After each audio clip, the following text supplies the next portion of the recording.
আজকের ভৌতিক গল্প কুয়াশা। নিহার রঞ্জন গুপ্ত। মহিতোষের ডায়েরির কয়েকটা পৃষ্ঠা। সে ডায়েরি থেকেই থানার দারোগা ইউসুফ তার এক বন্ধুকে যেমনটি বলেছিল তার জবানিতে। ভয়ে গাটা একেবারে কাঁটা দিয়ে উঠল মহিত। তার সহজ বুদ্ধি, বিবেচনা ও বিচার দিয়ে বুঝতে পারছে এমনটি হতে পারে না, হওয়া সম্ভব নয়। তথাপি দুচক্ষু দিয়ে একটু আগে যা সে দেখেছে সেটাকে অস্বীকারই বা করে কি করে, এবং একেবারে ভুতুড়ে অবিশ্বাস বলে উড়িয়েই বা দেয় কি করে। কিন্তু আশ্চর্য, ভাবতে গেলে এখনো গাটা শিরশির করে উঠেছে, গায়ের লোমকূপগুলো সোজা হয়ে উঠেছে। টেবিলের উপর রাখা টেবিল ল্যাম্পের শিখাটা আরো একটু উস্কিয়ে দিল মহি।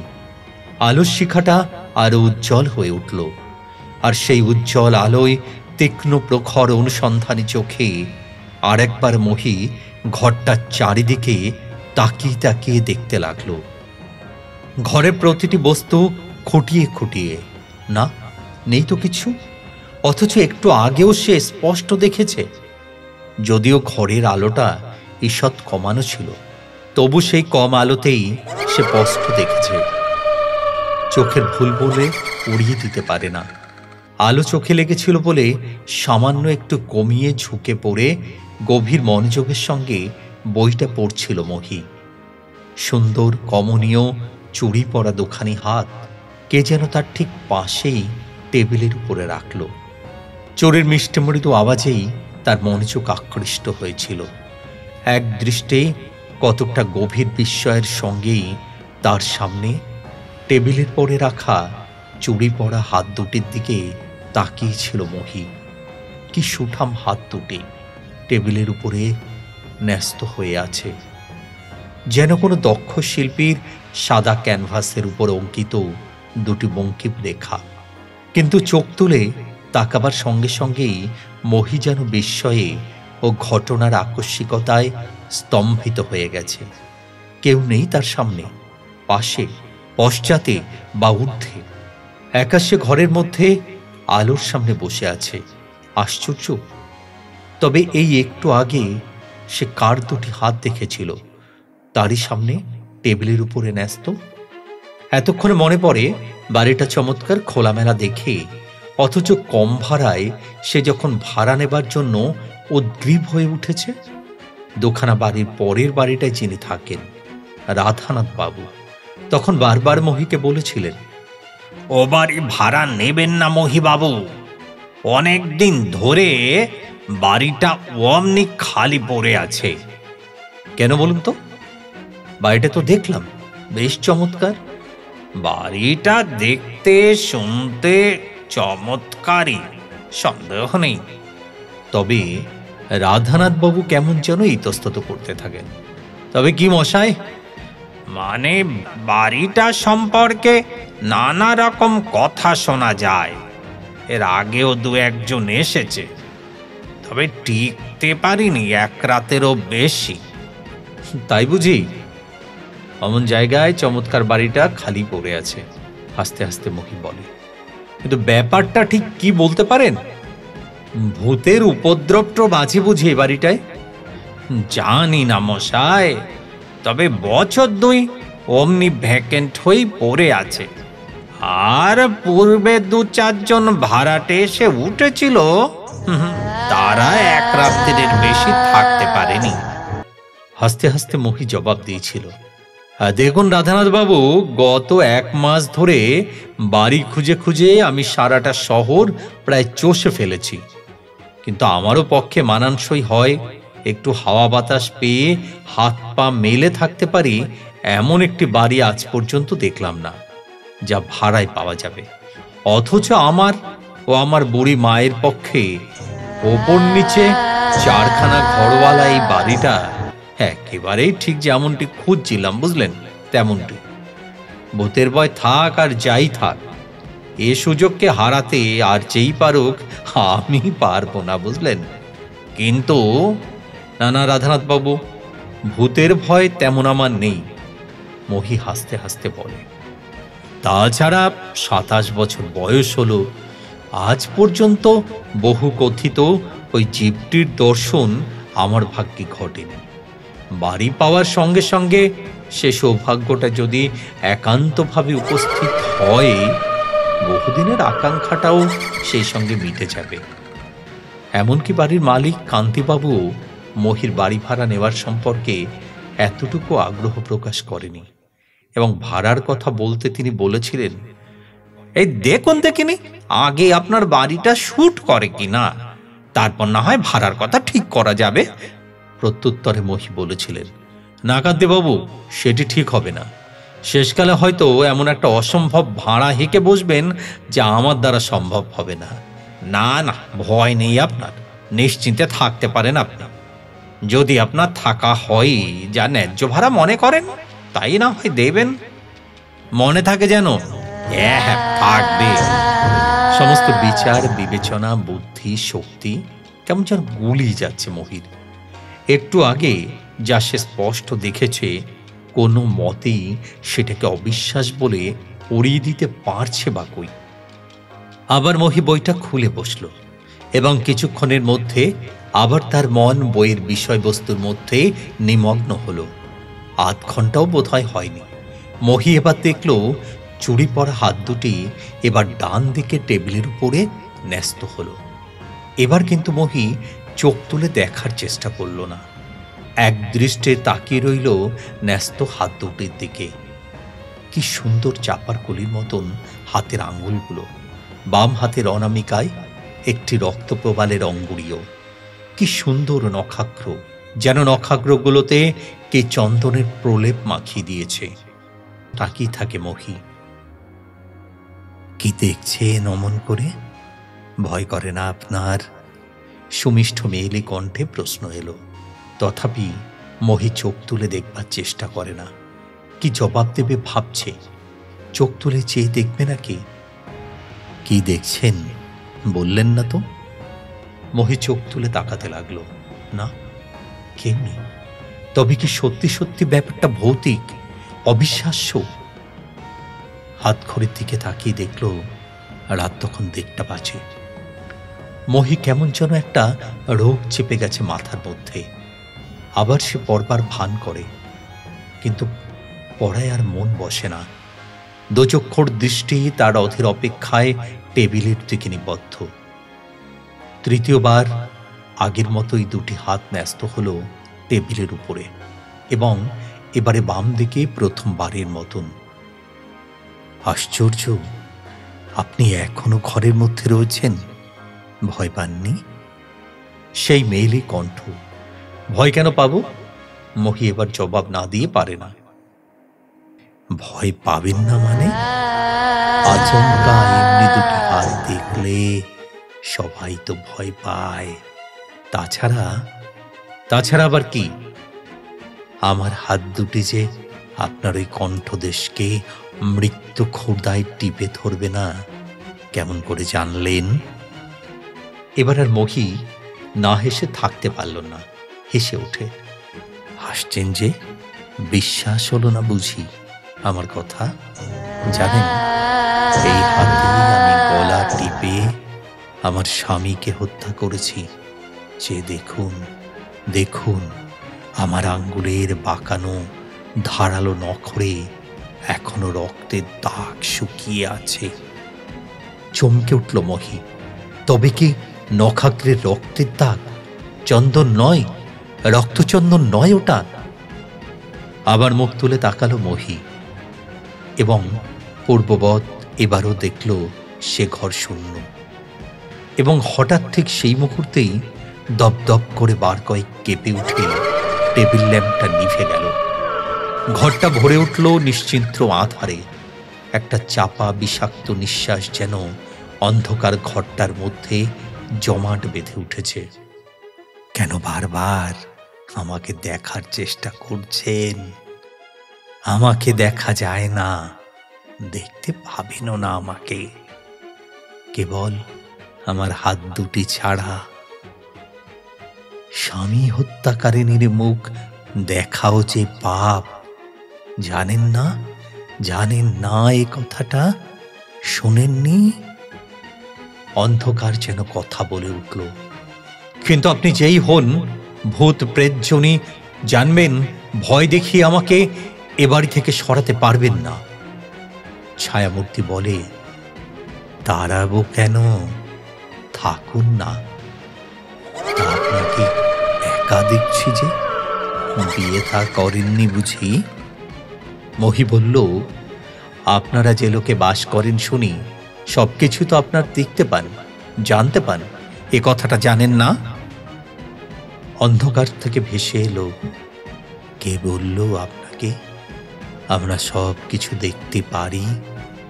আমাদের গতিবিধি শক্তির একটা নির্দিষ্ট সীমা আছে, এর বেশি এক চুলো এদিক ওদিক আমরা এগোতে পারি না। বাইরের জগতে শুনি লোকে বলে আপনারা বায়বীয় দেহ ধরে বাস করেন, সেদিক থেকে গতি আপনাদের যত্রতত্র হওয়াই তো কথা।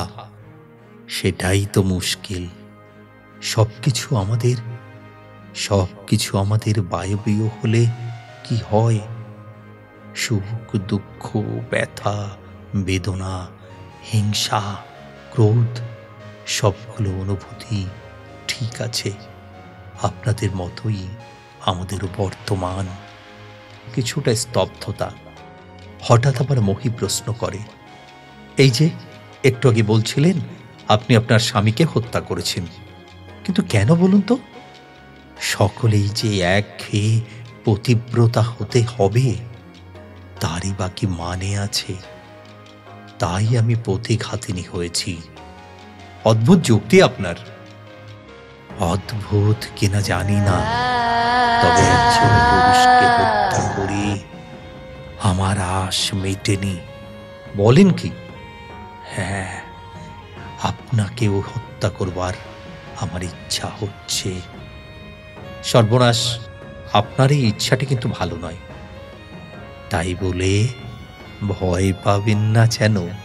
এতক্ষণ ধরে আপনার মতন কেউ আমার সঙ্গে এর আগে কথা বলতে সাহস পায় না। পাওয়াটাই স্বাভাবিক নয় কি? কিন্তু আজ আর নয়, ভোর হয়ে এলো। এবার আমি আজকের রাতের মতন আপনার ঘর থেকে বিদায় নেব, কিন্তু সকালে উঠেই পালাবেন না তো? পালাবো কেন? পালাবার কোনো কারণই ঘটেনি। পরদিন সকালে সারাটা রাত্রি জাগরণের পর একটু বেশি বেলা পর্যন্ত মহি ঘুমিয়েছিল। বাড়িওয়ালা কান্তিবাবুর ডাকাডাকিতে ঘুম ভাঙল তার। কান্তিবাবু একটু আশ্চর্যই হয়েছিলেন, পরম নিশ্চিন্তে মহিকে ঘরের মধ্যে এত বেলা অবধি ঘুমোতে দেখে। ব্যাপার কি এত সকালে? সকাল কোথায় মহিবাবু, বেলা 10টা বাজে যে, এখনো উঠছেন না দেখে। ভয় নেই কান্তিবাবু, আপনার ভূতের সঙ্গে কাল রাত্রে বেশ আমার যাকে বলে ভাবি জমে গেছে। বেশ বাড়িটা আপনার শুধু খোলামেলা নয়, চমৎকার একটা রোম্যান্স এই বাড়িটার সঙ্গে জড়িয়ে আছে। প্রচুর যেন হাসির কথা বলছে মহি। এভাবেই সে হাসতে লাগলো। কিন্তু পরের দিন রাত্রি 1:15 পর্যন্ত অপেক্ষা করেও যখন কারো দর্শন পাওয়া গেল না, কতকটা যেন হতাশার সঙ্গে মহির শয্যায় গিয়ে আশ্রয় নিল এবং গতরাত্রের সেই অদ্ভুত অভিসারিণীর কথাই ভাবতে ভাবতে কখন ঘুমিয়ে পড়েছিল। হঠাৎ একটা শ্বাসরোধকারী অস্বস্তি এবং বেদনায় ঘুম ভেঙে গেল। কঠিন হাতের 10 আঙ্গুল দিয়ে কে যেন তার গলা টিপে ধরেছে। শ্বাস বন্ধ হয়ে আসে। তাড়াতাড়ি 2 হাত দিয়ে আততায়ীর হাত দুটো ছাড়াবার চেষ্টা করতেই মহি চমকে উঠল। চুরি পরা 2টি হাত লৌহ বেষ্টনীতে তার গলা চেপে ধরেছে। নিয়মিত বারবেল মুগুর ভাজা হাত মহির, কিন্তু যথাসাধ্য চেষ্টা করেও অদৃশ্য আততায়ীর লৌহ বেষ্টনী হতে নিজেকে যেন মুক্ত করতে পারল না সে। একি ক্রমে শ্বাস বন্ধ হয়ে আসছে যে। একটু হাওয়া, একটু গোগো শব্দ মহির কণ্ঠ হতে বের হবার চেষ্টা করে।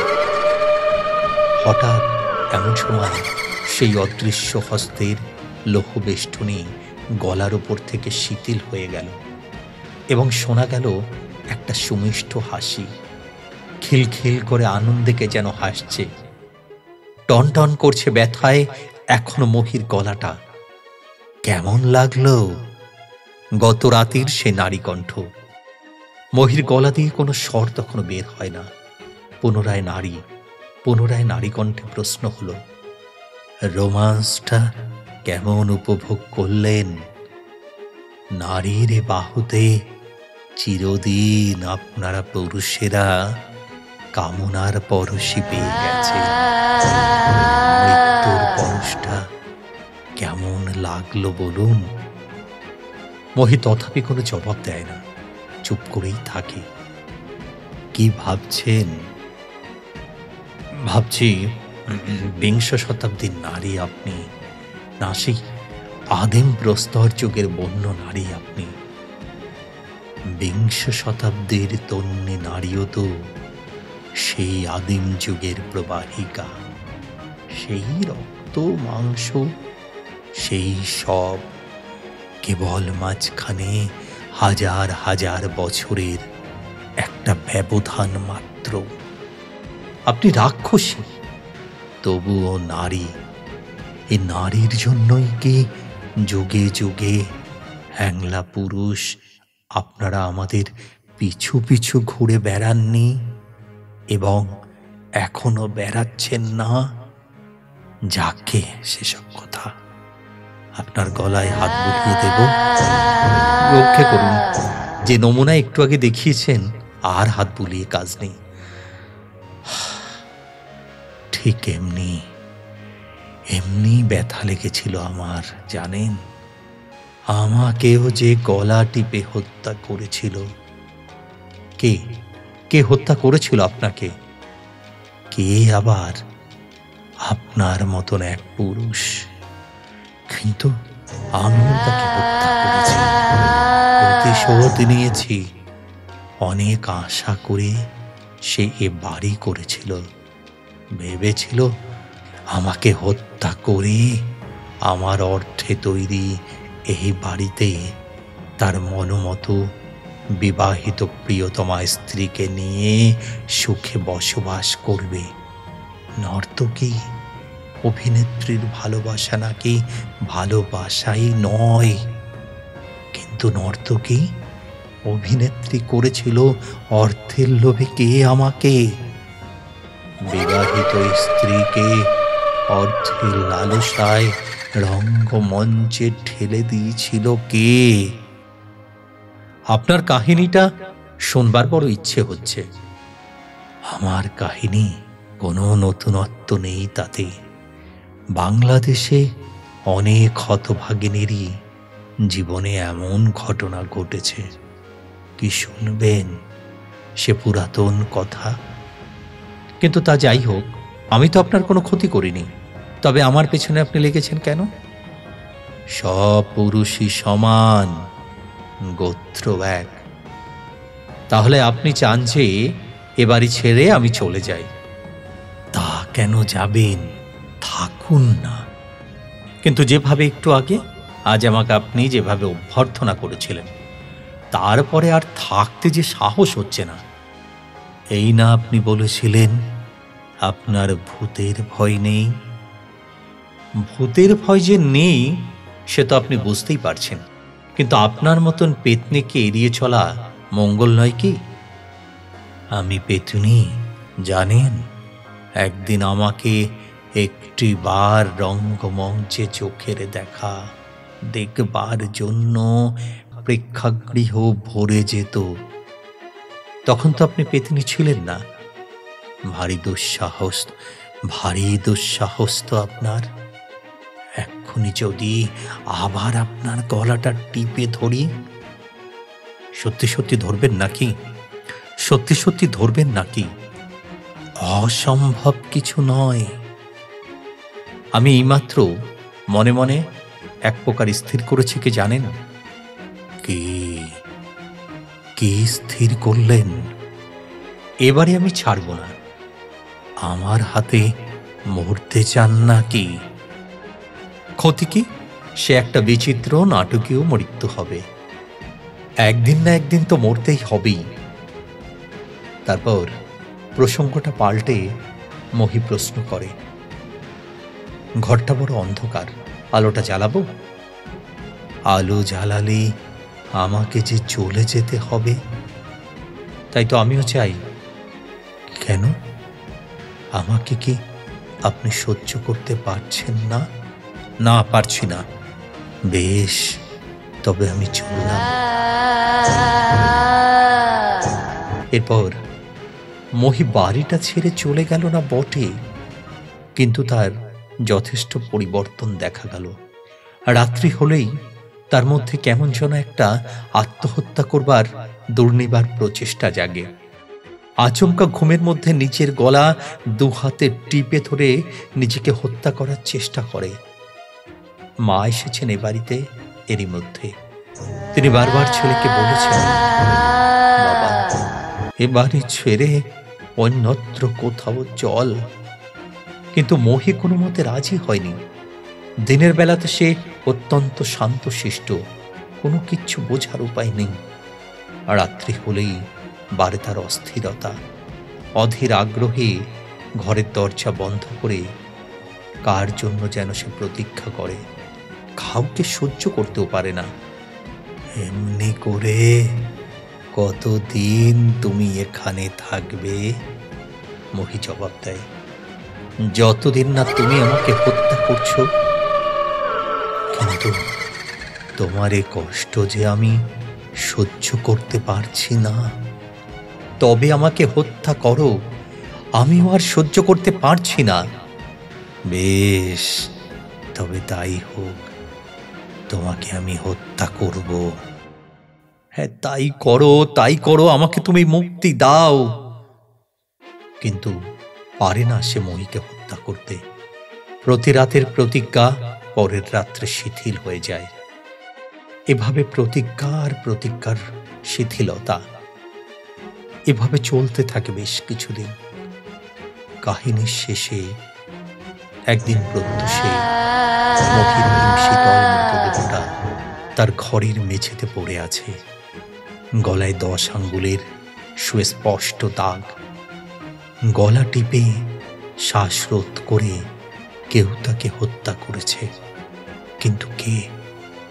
তার ঘরে দরজা ভেতর থেকে বন্ধ ছিল এবং টেবিলের ড্রয়ারে তার ডায়েরিটা পাওয়া গেছিল। বাড়িটা আর কোনো দিন ভাড়া হয়নি, কোনো দিন না।